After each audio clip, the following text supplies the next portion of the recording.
The following is a presentation of the Sports Stove Media in partnership with Belly Up Sports. Here's what's cooking on the day's Sports Stove Fantasy Baseball Show. We're not talking a whole lot of fantasy, but we are talking a whole lot of baseball. Free agency, end of the year awards, and of course, who we putting in the Hall of Fame.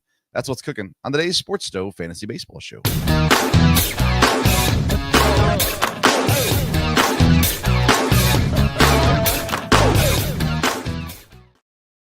Welcome in to an all-new edition of the Sports Stove Fantasy Baseball Show. Actually, it's a special edition because it's a once-in-a-lifetime opportunity, right? We're going to be talking about some things going on in the baseball world that we figured needed to be talked about, and we didn't want to wait till the new year to do it. So we're going to do it tonight. I'm Vince Stover, and I am joined by what I consider to be the second best fantasy baseball player I know, the one and only Kevin Wilson. Hey, Kev, how you doing, man? I'm doing great, and I come with my World Series championship Dodger shirts. Yeah. Okay, that was ordered up about 10 minutes after they won.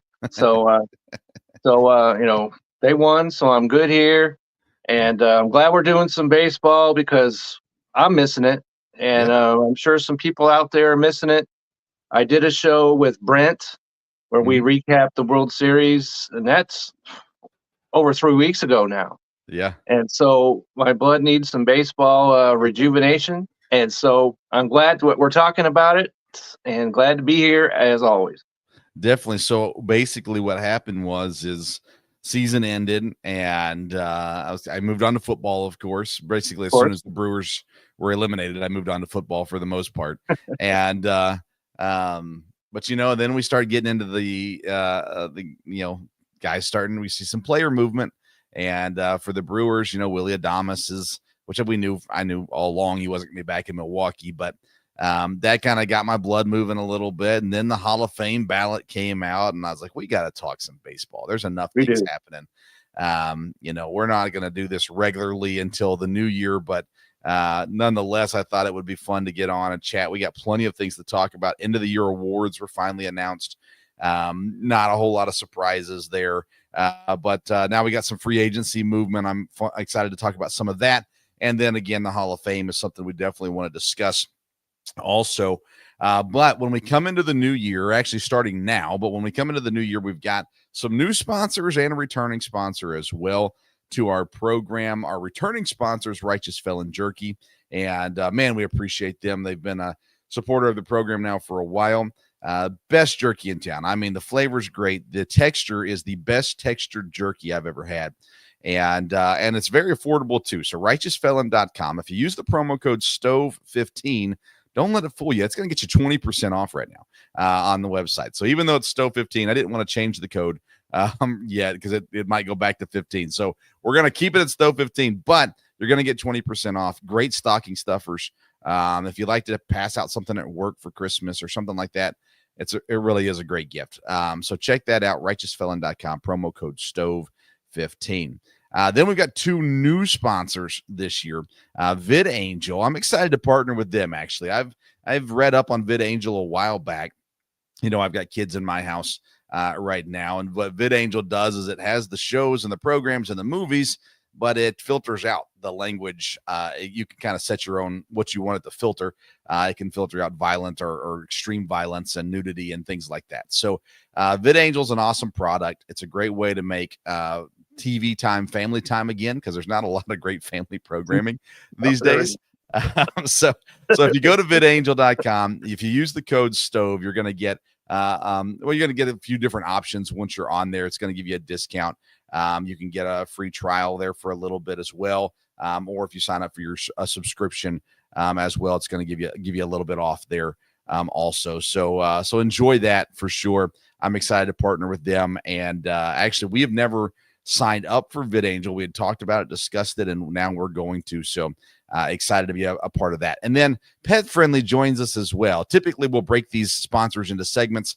Tonight, we're not really doing segments. So Pet Friendly, they're a box subscription company for your pets. Dogs and cats is what they focus on as well. They're a pet care subscription box for cats and dogs, and their mission is to keep pets healthy and make their humans happy. They deliver vet quality, personalized pet care products to your door when your pet needs them. Pet Friendly is your best friend's new best friend. It's really cool, Kevin. They put your pet's name on stuff. They can put their picture on stuff as well. And from medicine to vitamins to food to snacks to whatever it is, Pet Friendly can help out. So go to Pet Friendly. Use the link. We've got them in our comments section tonight, and we'll put them in the podcast notes as well. But if you check the comments, if you're watching on Facebook or on YouTube, you'll see the links in there for these sponsors. And if you click on that Pet Friendly link, then you can get the Sports Stove discount there as well. So that's our new sponsors. We're excited to have them with us for sure this year. All right, Kevin, let's get into baseball talk. Enough of that, right? Let's do this. Let's start with the end of the year awards, because like I said, really no surprises, I don't think, here. Maybe one or two small surprises, I suppose. But I want to start with the MVP, because I don't think this was a surprise. Maybe somebody got robbed, though. Shohei Ohtani gets the NL MVP. Aaron Judge gets the AL MVP. There'd be some argument, I think, for Witt to have gotten this in the AL, but it seemed like Judge was going to get it all the way. Well, you can make an argument for other players that, as you've mentioned, Witt, why he should be the MVP. You really can't make an argument about why Aaron Judge should not be the MVP. Yeah. And so most of these, almost all of them, I think, I approached it that way, that you can make an argument for whomever else, but you really can't make an argument about who won it. So I was not surprised. There was just the one award, which we'll get into in a little bit, that I thought should have went a different direction. But overall, really can't argue with any of these awards to me. I'm curious, who did you think, which award do you think should have went a different direction? I thought the AL Manager of the Year, while Voigt or Vought or however you pronounce his name, was a worthy guy. But I'm going to Matt Quintaro, okay, from Kansas City, because the Royals improved their win total by 30. Yeah. Okay, 30 from one year to the next.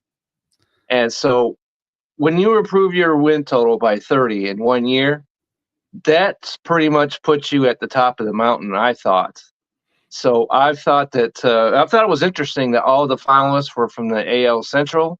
I thought that was all deserved. And so, like I said, Voigt or Vought or however you pronounce his name was a legitimate winner, but I thought Quintaro should have got more consideration and, in my mind, should have won the award.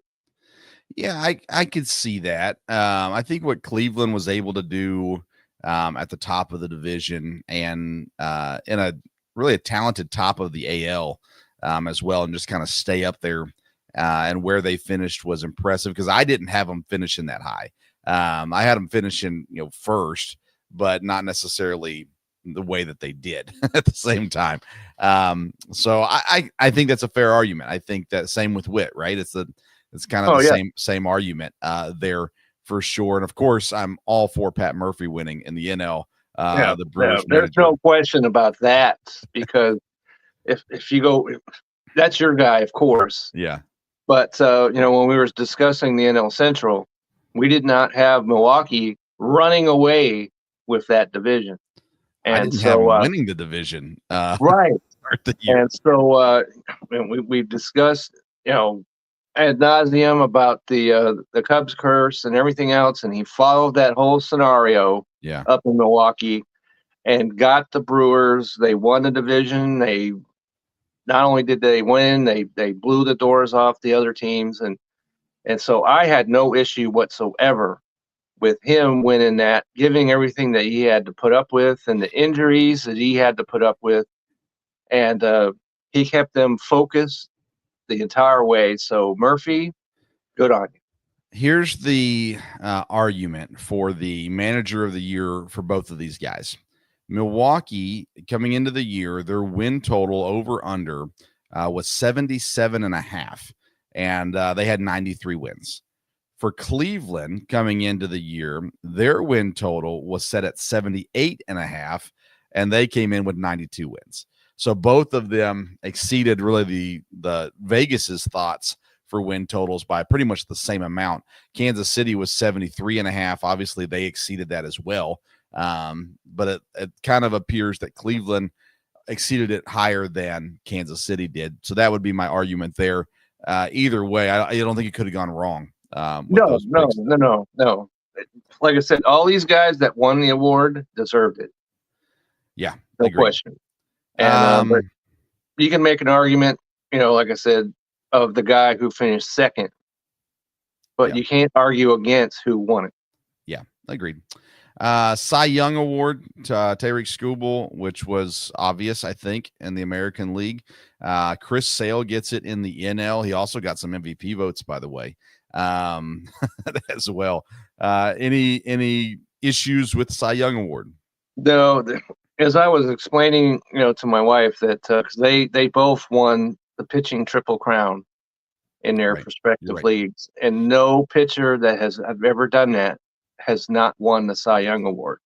Yeah. In fact, the pitcher that has led the league in ERA and strikeouts alone, there's only been one guy, and that's Nolan Ryan, who didn't win the Cy Young. So they had that award locked up from jump, and we've discussed those guys.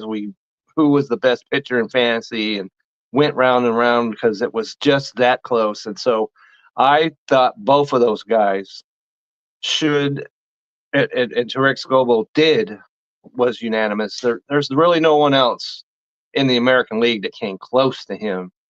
So I have no issues whatsoever with those guys winning that award. Yeah, I think that was pretty clear and obvious in my opinion there. How about Rookie of the Year? Paul Skeens was an obvious one, although Jackson Merrill had a really good year and was definitely in the hunt, but it was obvious Paul Skeens was going to get that one in the National League. Luis Gil is a little bit more, I don't have a problem with it, but this is one that I wouldn't say was as clear cut and as obvious in the American League. And honestly, I was a little surprised he got it at the end of the day as well.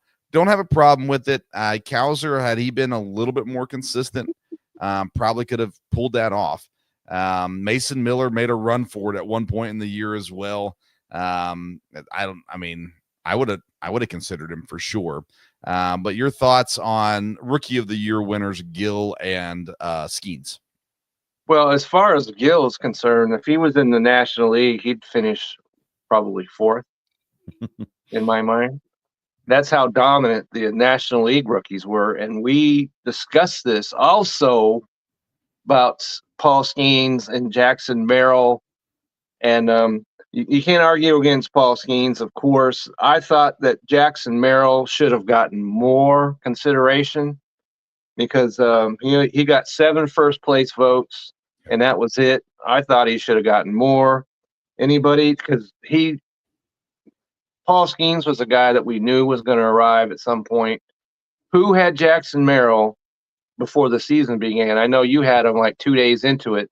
Yeah. But before that, nobody was talking about Jackson Merrill.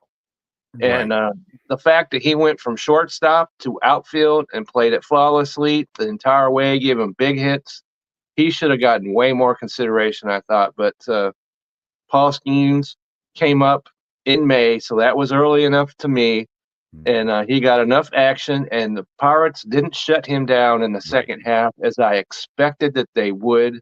They did not do that, so he was dominant from jump to jump. So I have no issues with Paul Skeens winning that award. I just thought Jackson Merrill should have gotten more consideration. Yeah, I agree with you. I think Skeens had he not pitched throughout the end of the season, then that's one thing. But he did. He put in the time, and he obviously put in the stats. Jackson Merrill, I want to clarify, I was in on him on fantasy. I was not in on him for Rookie of the Year, though. I did not see that one coming at all. He was in a good spot to succeed in fantasy baseball this year. But when it comes down to the Rookie of the Year voting, I did not expect him to be at that spot. Jackson Churio, I was hoping would be in the running. He ended up being an easily third place vote as well. But that's I think again, I think the National League was definitely easier on this situation for sure.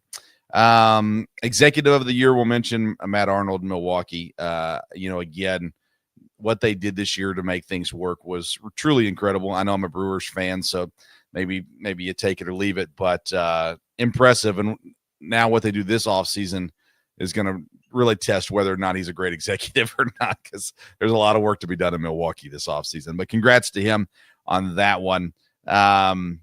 Comeback player of the year, Chris Sale easily again gets this one. We talked about him coming into the year, and all the question marks were, can he last? He wasn't the only pitcher we talked about this with. We talked about it with Glasnow, which we all agreed he wouldn't last, and he didn't. Chris Sale, we just weren't sure, and he did, and he was phenomenal all year long. And then Garrett, I always going to say, I hate this time of year. I always forget his name. Croquet. I think it's Crockett for some reason I'm thinking, but I feel really bad. I'm not sure either. I'll go either way with that one.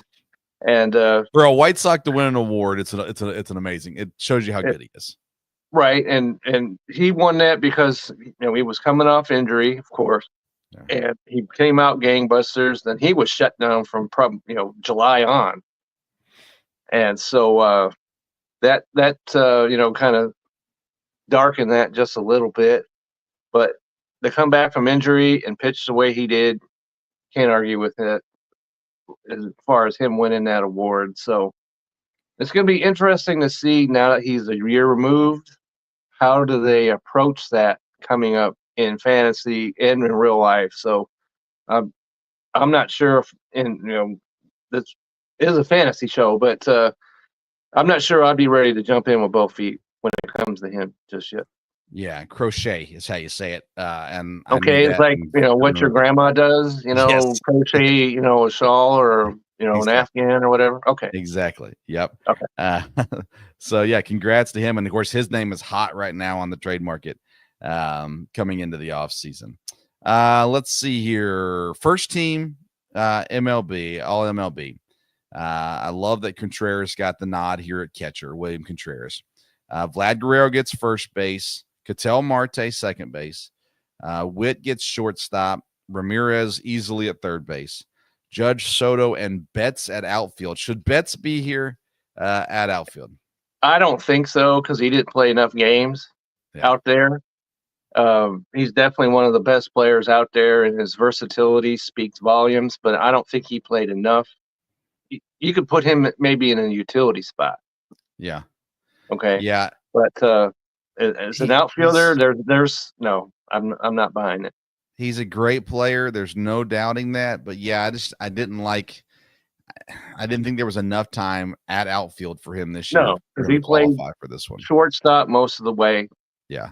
And they're moving him back infield this coming year, correct? Yeah, that's what they're going to put him at second, which is interesting to me. So we'll see what that means as far as they're out, because now they're down an outfielder. So down two actually if they don't sign Telscar. So we'll see what happens with that. Not for long, Kevin. They're going to get him back. Don't worry. I don't know if they'll get Hernandez back or not, but they got some things up their sleeve for sure. Pitchers were Chris Sale, Tarek Skubal, Paul Skeens gets it as a rookie, Wheeler, Burns, and then the two relievers were Clase and Helsley, St. Louis, from St. Louis as well. I didn't have really any beef with any of these guys either. I did not either, especially Helsley. I mean, how many save chances did he get in St. Louis? Right. Okay. But and I believe that one of our esteemed baseball writers, Eric, has gone on record saying that the Cardinals need to trade him, so to get some prospects. So it'll be interesting to see how they approach that this winter. Well, let's kind of talk about that offseason now. So with free agency and with that comes some trades, of course, as well. Nolan Arenado's name has been all over the social media today, specifically talking about Boston. I mean, I like Nolan Arenado, but I'm not sure that he's what Boston needs right now. Don't they have a third baseman? Yeah, Devers, but I'm pretty sure. Yeah, but I think they're wanting him to be the DH. I don't know. Boston fans, you never know with them. They're mad about everything pretty much, unless it's, unless they actually get somebody like Mookie Betts who they traded away. Right. Those kinds of things. But there are obviously some big free agents. So Juan Soto is one of the biggest ones. Burns is a free agent now as well. You got the newest Japanese pitcher Roki Sasaki coming over as well. Okay. I'll buy it. Alec Bregman. Let's talk about some of these batters. There's not a lot of batters that are worth talking about, in my opinion. But Juan Soto, Alec Bregman. Then you've got Pete Alonso, Santander, Willie Adames, and Teoscar Hernandez, Ha-Sung Kim, who did not have a great year last year, No, and Christian Walker are the names that I wrote down to talk about. Let's start with Soto. I mean, he's obviously going to go to one of the big wigs, right? I mean, it's got to be New York, LA, and maybe you can sneak in Seattle just because they're probably going to be aggressive. But it seems like it's going to be Yankees, the Mets, or the Dodgers, right? Right, and that's why I thought it was pretty hilarious when he came out right after the series was over and said, "All teams are open." Yeah. And you fully knew that was some nonsense right there. And I think that he is going to hold up a lot of these other, especially outfielders. Yeah. No one is going to sign Toscar Hernandez or Santander or whomever else until Soto decides where he's going to play, because you're not going to give a big contract.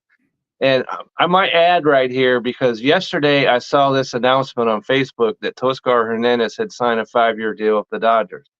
So make sure whomever source you're listening to is in fact a legitimate source, because obviously that was not true. Okay, so until Soto signs, when given his agent, all these other guys better strap it in and enjoy their holidays and everything else, because no one's going to sign anybody of any major significance, especially in outfield, until Soto decides where he's going to play. Exactly right. Yeah. So the reports are from MLB Network that meetings are set with the Yankees, Mets, Red Sox, Blue Jays, Phillies, and Dodgers, which of course are all pretty much big wigs for the most part. Toronto has tried to have stacked rosters before, and it hasn't turned out great for them to this point. But it makes sense that they're in the running for this too. I don't know. It really feels like he's back with New York, in my opinion, next year. I think so too, because where else are you? There's no bigger market, of course, than New York, and so they got to the World Series, and so you might as well just sign there, and you can be on Broadway too, and whatever else, and do your commercials and follow the Manning way, on commercials and everything else. So that makes more sense to me than anything else. Yeah. Even though there's every team would want him, of course, but I don't see him leaving New York. Who's the surprise team for Juan Soto? Well, you mentioned the Mariners. That would be a surprise to me. I'm not ready to stamp in on Toronto. I know they like to send out smoke signals. They did it last year with Ohtani. And Ohtani's coming to Toronto and blah, blah, blah, blah, blah. and so any signals coming out of Toronto, I discount. So if Seattle, maybe. I would be absolutely shocked if he went there. Maybe the Giants would be a better fit.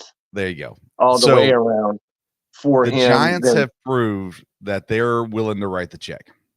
Yes. And so that's why I have them as my surprise team for Soto, because they're going to make a run at a lot of these guys. I think a lot of the bigger name guys, they're not going to land, maybe they get one or two, if that. They've struck out the last couple of years. And I think they're kind of desperate to land one of these big names. So I think you got to watch San Francisco with a lot of these top guys like Soto, Burns as well, maybe even Max Fried, Pete Alonso. Those kind of names are the ones that San Francisco is going to say, we've got to land one of these guys because the one guy they landed was Carlos Correa, and then that one fell apart before they could get the ink on the paper. So it did work out for Chapman. So you're right. Good on there. And if I think that Pete Alonso makes more sense than just about any other player. Put him at first, right? And maybe because Giants, that's a pitcher's park. Okay, right. So I'd like to see the Dodgers hint on Fried because he's left-handed. Yeah, and but the Dodgers got about 78 pitchers coming back from injury, so interesting to see what they do exactly with that. Yeah. So I've got as far as batters go, I've got San Francisco landing Profar. He's not on the list of guys we've talked about before. Okay. But that seems like the kind of guy that ends up in San Francisco. I could see it. And then I've got Boston or San Diego trading for Bellinger. And obviously he did not have a good year last year, but the Cubs want to get rid of him. There will be an offer, and someone's going to take a swing on Cody Bellinger. And I think it's going to be Boston or San Diego. Those are the guys that say he's a big name. He has history, and, let's give him a shot in our ballpark. Maybe that would work because he's a left-hand hitter. Yeah. And so put him in Boston. Yeah. And give him a shot at that short right field porch. Yeah. And see what happens. San Diego, I don't know about that. They've got some infielders already. Yeah. So I'm not sure if that makes sense for them. But well, they're losing. Boston, I can see it. Yeah, I mean, San Diego's losing more than likely Ha-Seong Kim. I don't think they're going to resign him. I don't think they want to resign him. He wasn't playing first anyway. Wasn't playing first. That is true. I'd be interested to see. Those are just some names I wrote down for that. Pitching wise, now you got a lot more pitchers available this year. So I mentioned and those guys can sign regardless of what Soto does or does not do. Correct. So I got Burns, Sasaki, Blake Snell, Max Fried, Flaherty, who had a good postseason, good end of his season. Shane Bieber, Eovaldi as well is around there, and then a couple relievers in Clay Holmes and Tanner Scott that could get some decent paydays. Obviously, Kikuchi signed with the Angels, a 3-year deal with the Angels, so he's off the market now. But I guess let's start at the top with Burns. I think Burns is the best out of this group. But again, it seems like he's going to end up at one of these big New York markets or LA markets. It just seems to make sense. It does. And he's a difficult guy to try and project because any team could want him. And I think that, you're talking about the Giants. That would make sense to me because they've got a pitcher's park out there. Yeah. And so that would work.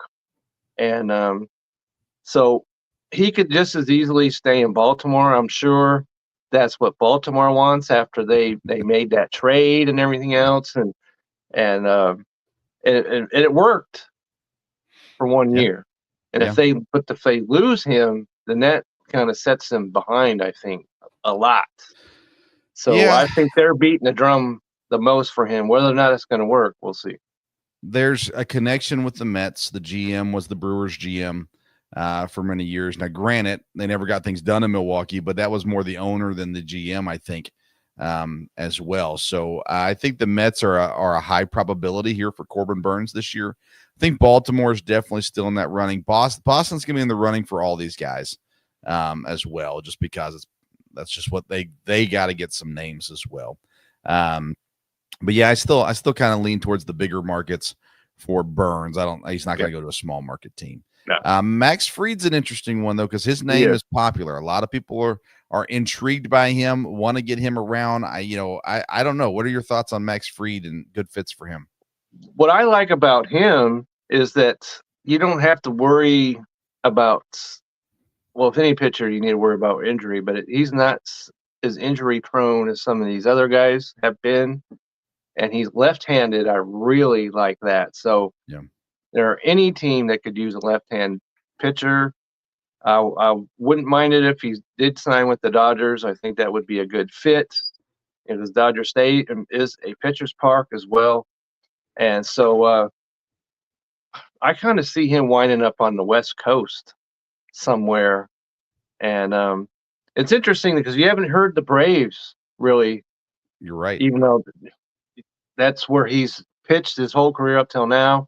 But I've heard no mention of them going back after him. So he's out there because the Braves are saying, okay, have a nice life. And If the Braves wanted him, they would have already signed him. Right. I agree with opinion. that. I agree with that 100%. I think Max Fried ends up down the road from you, Kevin. I think he ends up with the Texas Rangers. Really?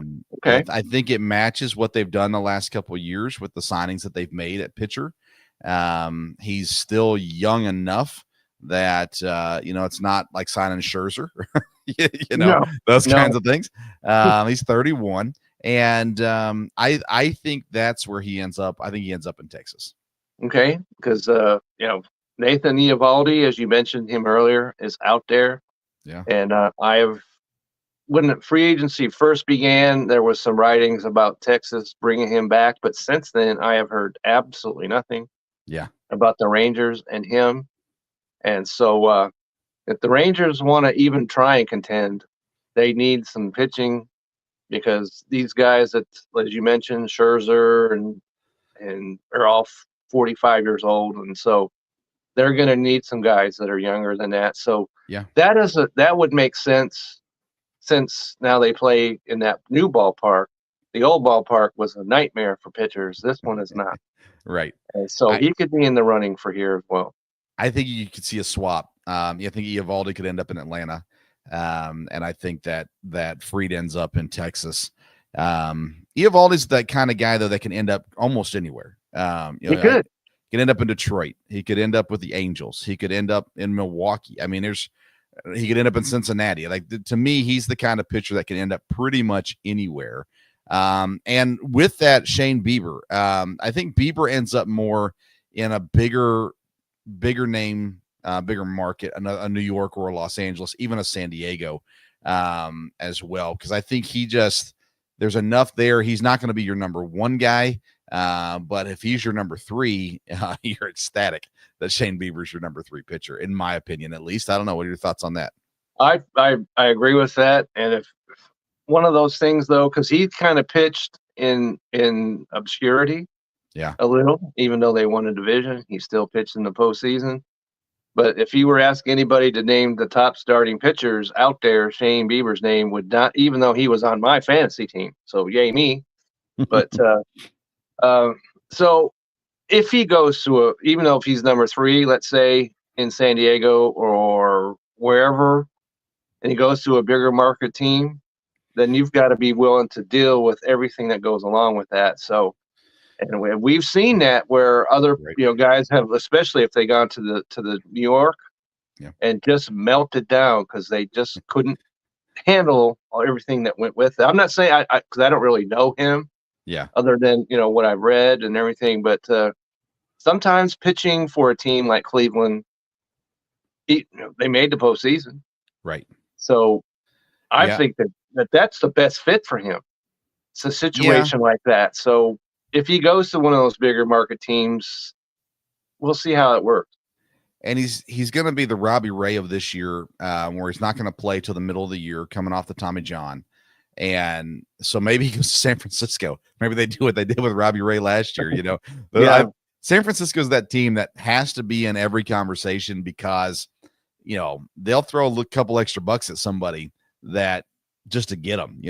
I don't know that they'll do that with Bieber necessarily, but like I said, they did it with Ray last year, and maybe you see him do it again this year as well.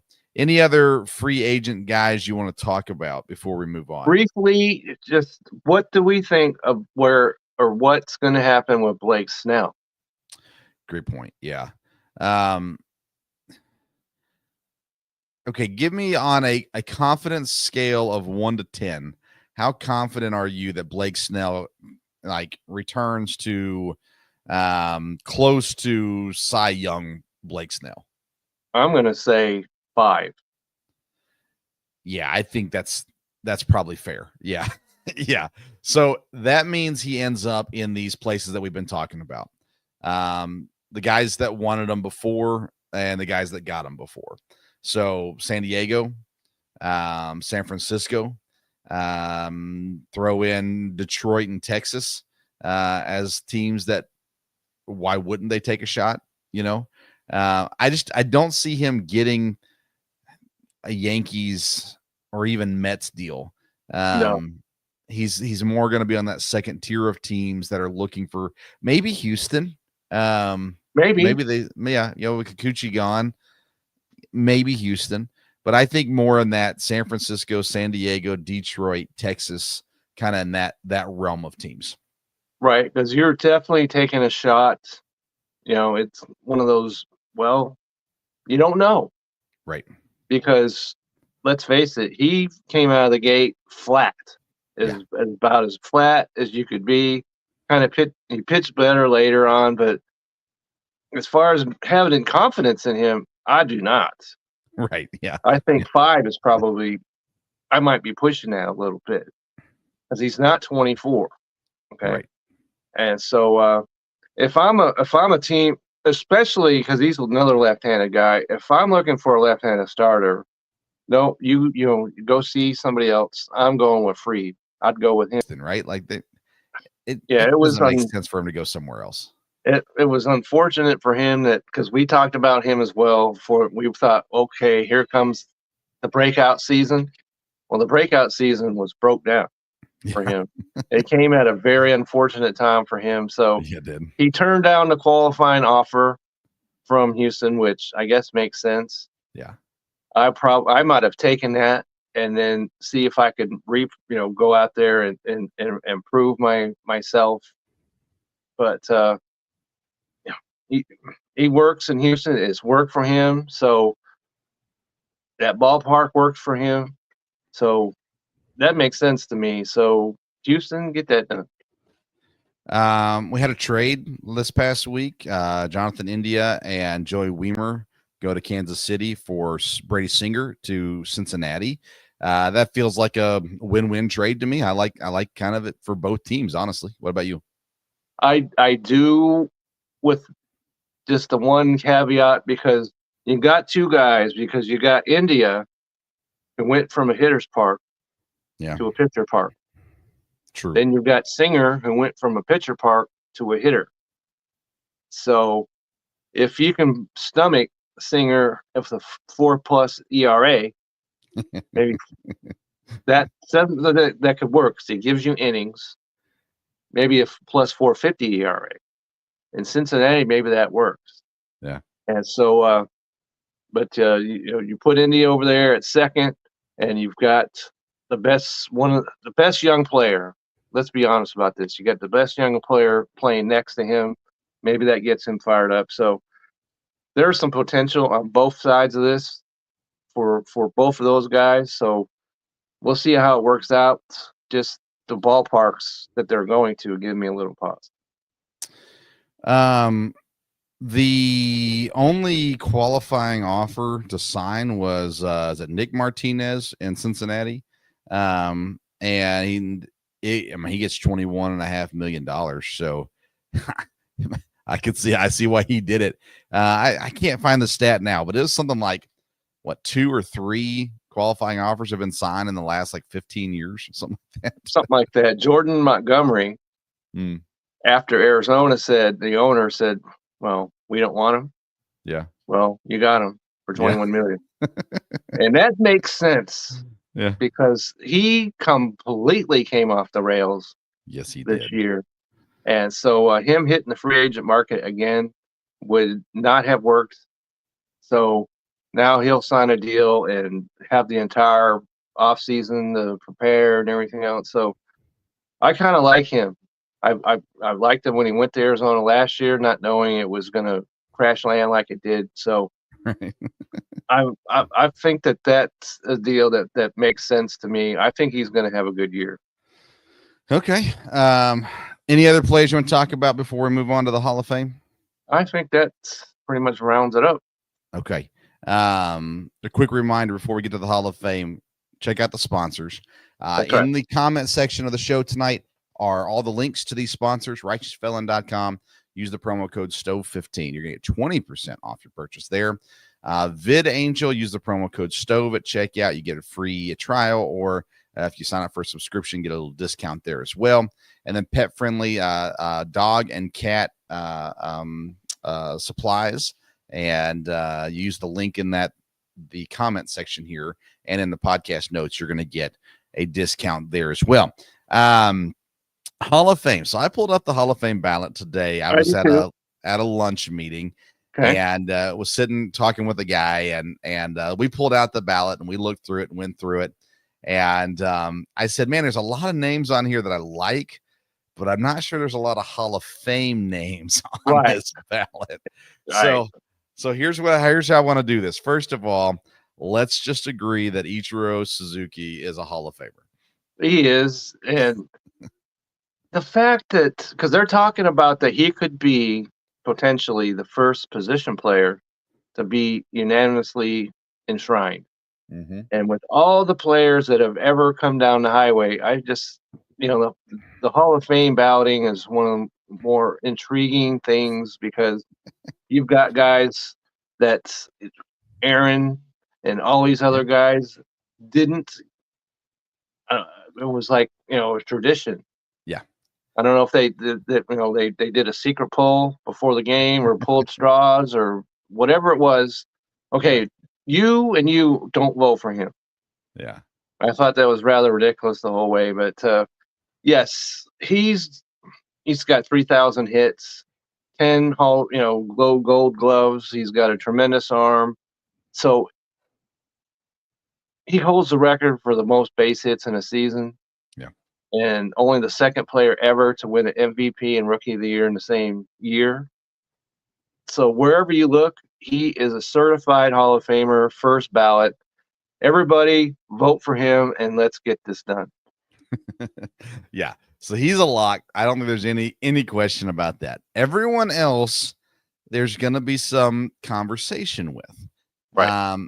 I think CC Sabathia is the next guy up on this list. And to me, he's a Hall of Famer. Now, I admit the short time that he spent with the Brewers impacts my voting on this very much so, because it was the most incredible couple months as a Brewers fan to watch CC Sabathia go out there and just deal. I mean, night after night.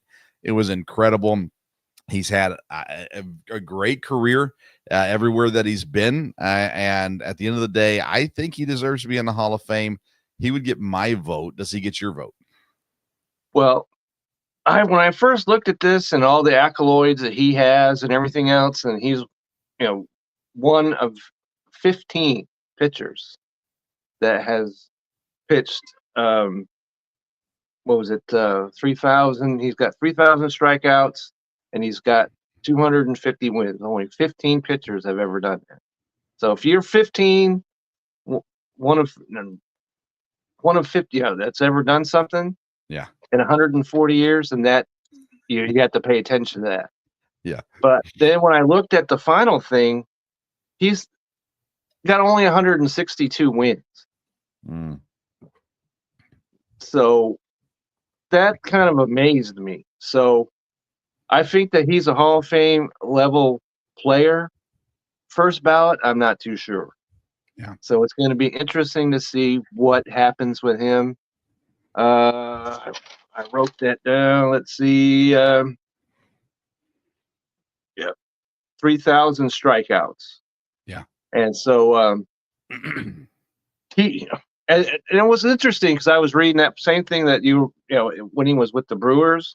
Yeah. And of course, I remember that a little bit, not as well as you, but that there was like a whole paragraph in his bio of what he did for Milwaukee.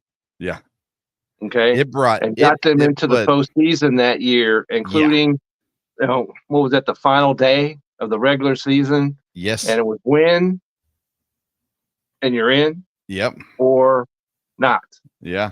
He just dealt and dealt and dealt and dealt and dealt and dealt. So it put an energy in a fan base that needed it desperately. And when he came in, it reminded me again as a fan of when Green Bay signed Reggie White. The difference was Reggie White was there for multiple years and got a Super Bowl. But it was that same kind of, I can't believe my team signed this guy. And then he came out and performed the way that he did.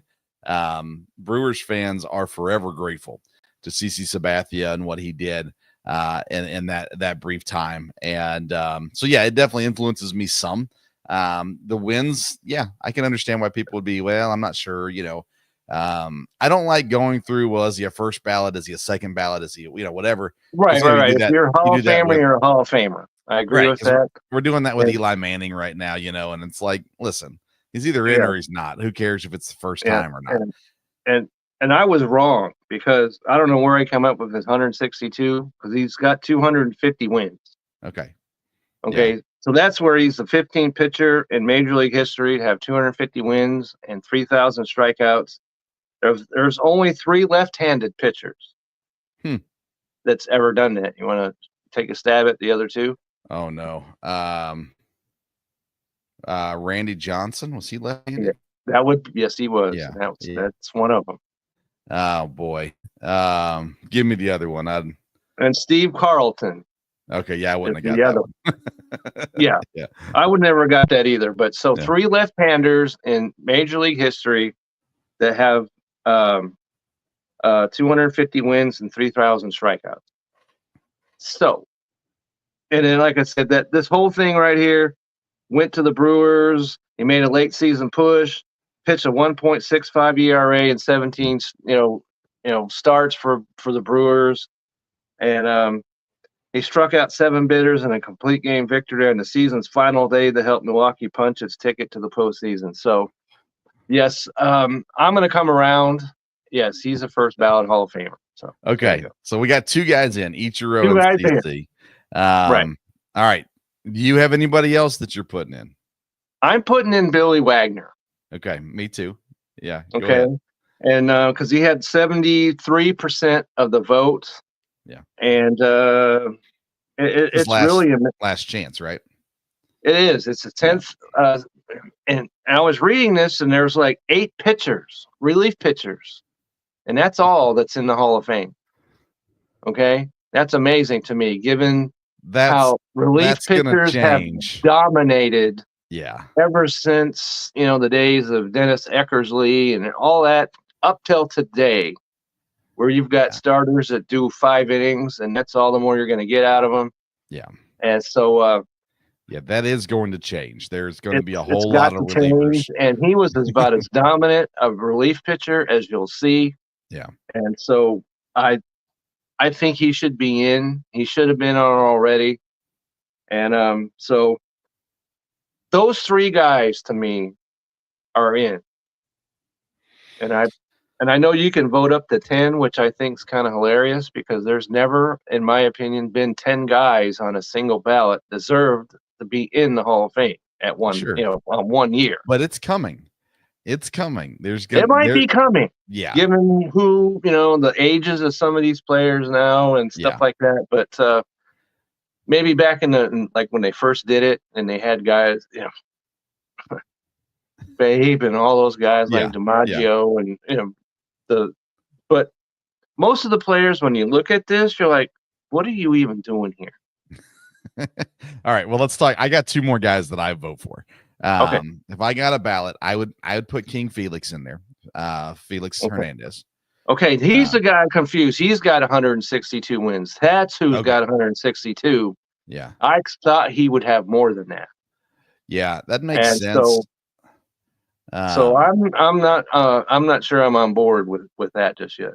Yeah, and I think the biggest negative to Hernandez really is actually his length of domination. I think maybe his 6, 7, maybe 8 years of domination.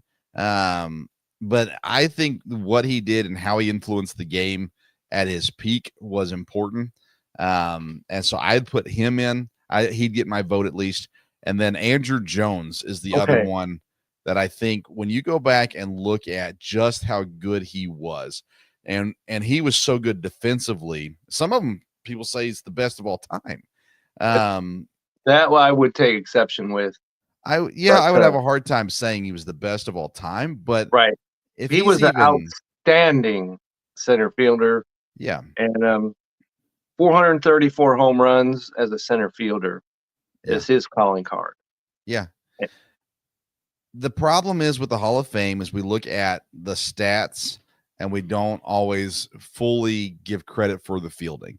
And I think Andrew Jones on fielding, and he has good batting stats too. Absolutely. So I think he deserves to be in as well. So those I had Ichiro, Sabathia, Wagner, Felix, and Andrew Jones were the ones that I would vote for, put an X on their names for me.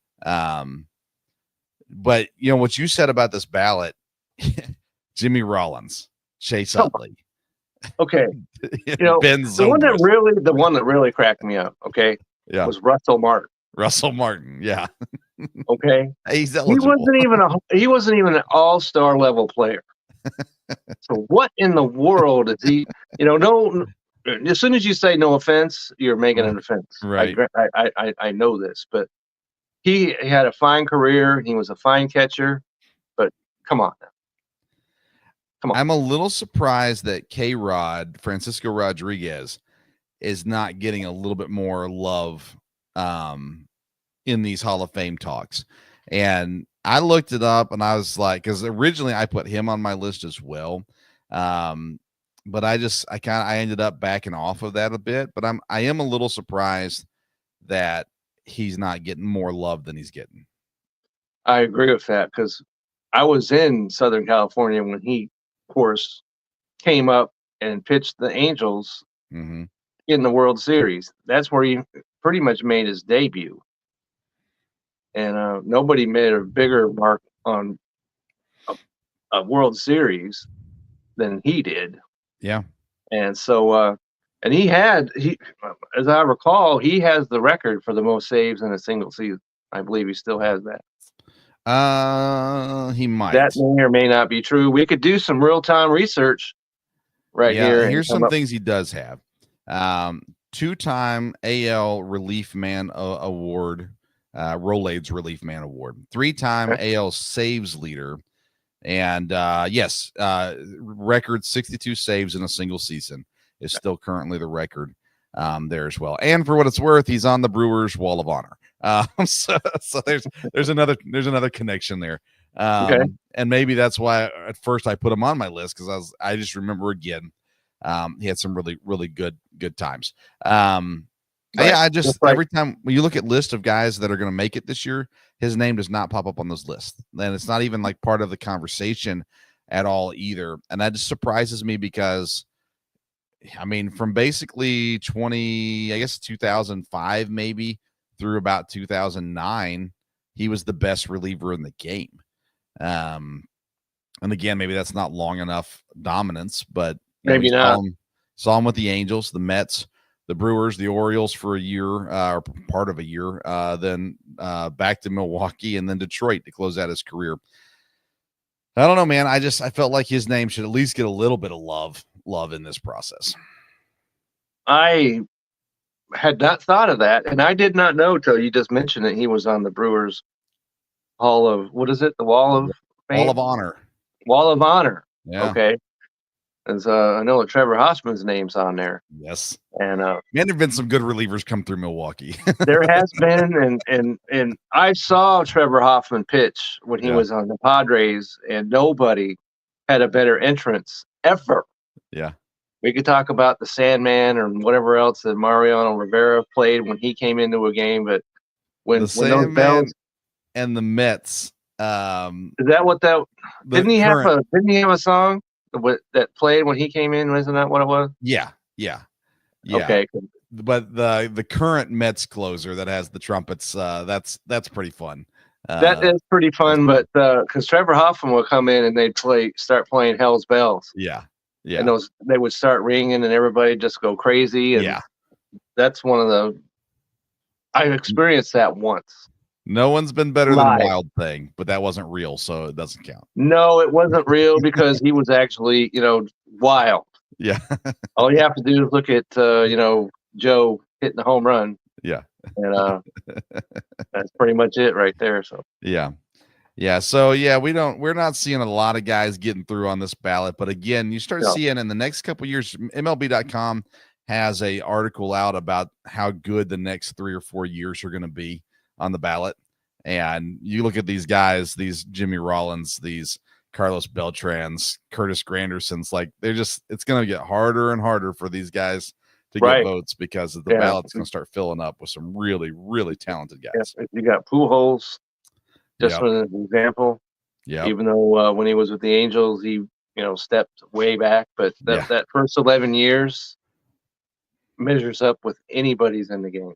Yeah, still no steroid guys. Alex Rodriguez, Ramirez, like those guys, they're just not gonna. It's just not gonna happen. If Alex Rodriguez was anyone else but Alex Rodriguez, he would probably be in. And Manny being Manny, okay, oh well for you. And so no, all those guys they had and Mark McGwire and Bonds and all those, you inject your body, step down. Yeah. Last question on the Hall of Fame that we got to ask. Pete Rose passed away, so he can't go out and hurt his case anymore. How long until someone finally goes, hey, we got to put Pete in the Hall of Fame? Well, because my argument always is because he signed a lifetime ban. Yeah. And so that's now that he's gone, that mutes that a little bit. I would 1 or 2 years. Yeah. I wouldn't mind that, because everything else that he did when he was actually playing was Hall worthy. So that's my deal. He has to be in the Hall of Fame. And I don't think he ever helped himself out. No. From day one. He hurt his case more than just about anyone else, and that's saying something. Right. So I hope that in the next couple of years it pops up and someone says, hey, at least we'll put him on the ballot. And I think that writers should put him in the Hall. I think that's where he belongs. And I hope that he gets there. Because again, if you're a history buff of any sport, that's right. The history of Major League Baseball isn't the same without Pete Rose. And now that he's dead, there's just going to be less to bring him out in front of, unless you're in Cincinnati. You're just not going to get a lot of Pete Rose talk. You put him in the Hall, he's going to be remembered forever, what he contributed to the game. And yes, he hurt the game. He did something that was against the rules, and he paid the consequence for it. But you said it, lifetime ban. Okay, well, his life's over. Right. So I'm with you 100% on this. Yeah. 100%. The man had 4,000 hits. Yeah. Not 3,000. Okay. 4,000. And so then you don't have to worry about him going up there and saying something embarrassing. Right. Which his foot and mouth was, maybe should put that on the plaque. You know what I'm saying? Foot and mouth. Duct tape over his mouth on the plaque. Something like that. But yeah, he's gone. So put him in the Hall. Yeah. Agreed. Well, this show is typically about fantasy baseball. We didn't talk any fantasy baseball today, and that's just perfectly fine. But starting in the new year, we don't have an exact date, but we're thinking around possibly the week before the Super Bowl, early February. We'll start up the 2025 season of the Sports Stove Fantasy Baseball Show. We're going to be giving you top-notch, not just fantasy baseball coverage, but Major League Baseball coverage. And before the season starts, we'll be doing previews for teams, for divisions, for conferences, along with fantasy rankings and draft advice and all those kinds of things. And then, of course, throughout the season, we'll be doing waiver wire advice all season long, as well as news and opinions and things like that also. So that'll start up in 2025. So keep an ear out and an eye out for that. The best way you can be ready for it is if you follow us on social media at Sports Stove on Twitter and on Instagram. And we will be posting dates and times once we get a little closer to that time frame there. Kevin, tell everybody what you're up to right now, though, because I know you got stuff going on and content you're putting out these days. I'm putting out every week my starts and sits article for fantasy football, and it's been interesting, and I think that my hits outweigh the misses. There you go on those, and so every Friday about right around 9 o'clock Central Time. You can look at that. You can go, because I put it out on Facebook, I put it out on Twitter, I put it out on Reddit. And so it's after this week coming up, there's 1 week left of the regular season in fantasy football. And that's it. And then the playoffs begin. So if you're like, who do I start? Who do I start? I got to, the playoffs, I might miss if I make a wrong decision. Well, Friday at 9 o'clock Central AM, take a look at my article, and that might help you out. So you can always look at that. You can even go to the Ballot Fantasy website directly, and all my articles are on there. Yep. And you can go to Twitter at Kevin62 WILSEA. I've got some pretty dedicated followers who I wake up Sunday morning and they're like, with their hands like this.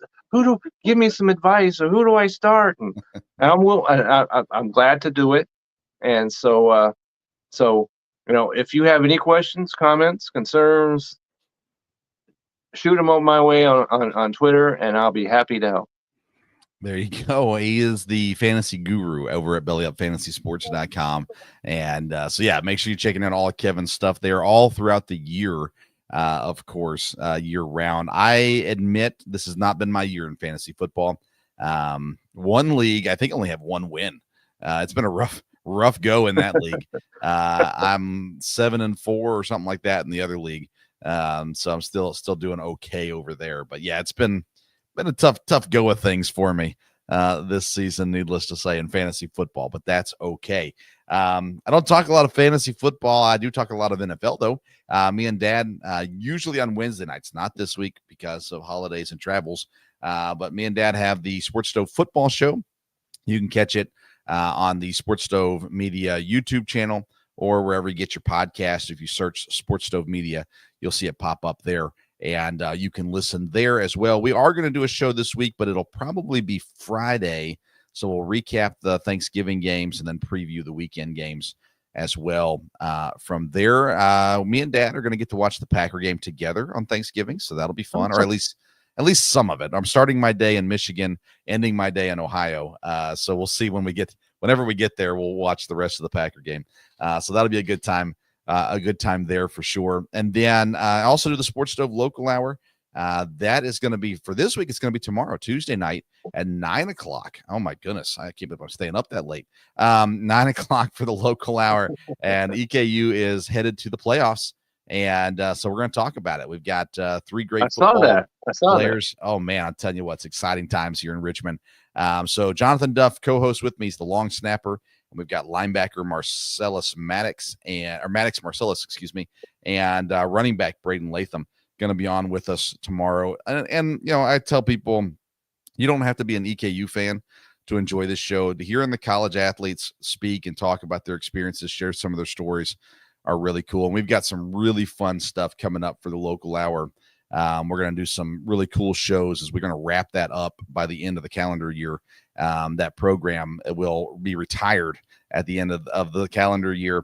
But we got some really cool shows we're going to do to wrap that up as well. So lots of fun stuff going on in the world of the Sports Stove media outlets these days. And again, me and Kevin will be back in the new year talking baseball, fantasy baseball, and all that as well. That's right. Let me just mention before we go, it's not just football, because you and I and your dad and your sons are all involved in a hockey fantasy league. Yep. We're 6 weeks into that.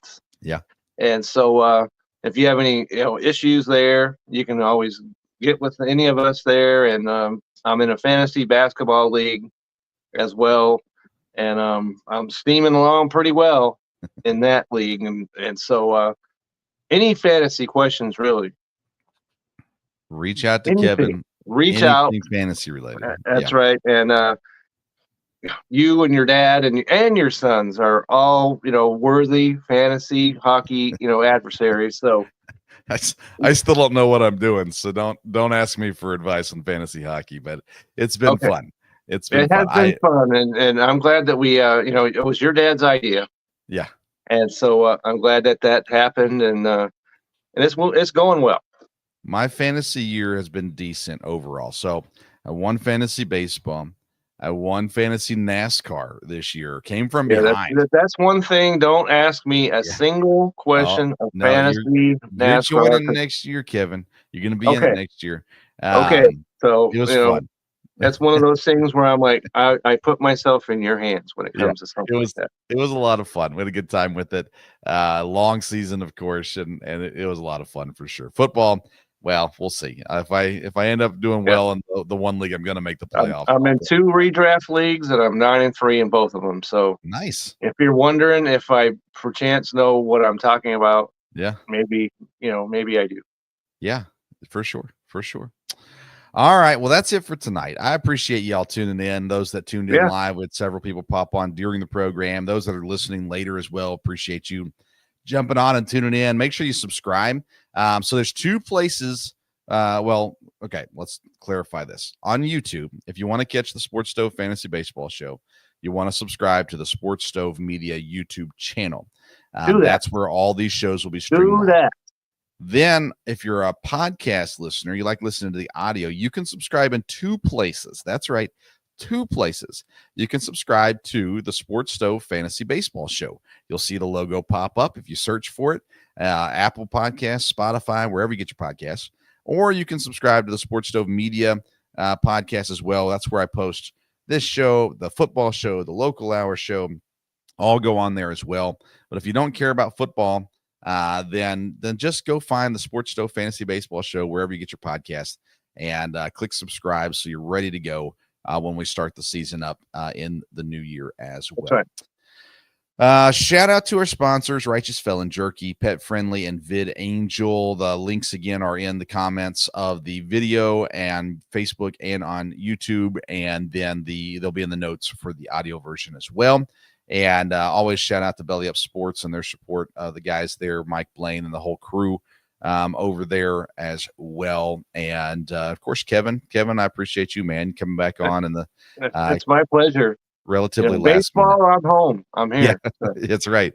That's right. Me and Kevin love talking baseball, and so we're going to do it a whole bunch in the new year. So get ready for it there as well. Make sure you follow Kevin on Twitter at Kevin62WILSEA. And I'm going to try to get you to change that, Kevin. I'm going to work on you on that a little bit. Make it easier to remember. It may be so, but Seahawks won this past week, so that might be hard to do. So there you go. All right. You can follow me at Sports Stove, Twitter and Instagram there as well. Thank you so much for tuning into this edition of the Sports Stove Fantasy Baseball Show. Until the new year, we'll see you around. Everybody have a great Thanksgiving. We need to throw that in there. Great. Yes. Happy Thanksgiving, everyone.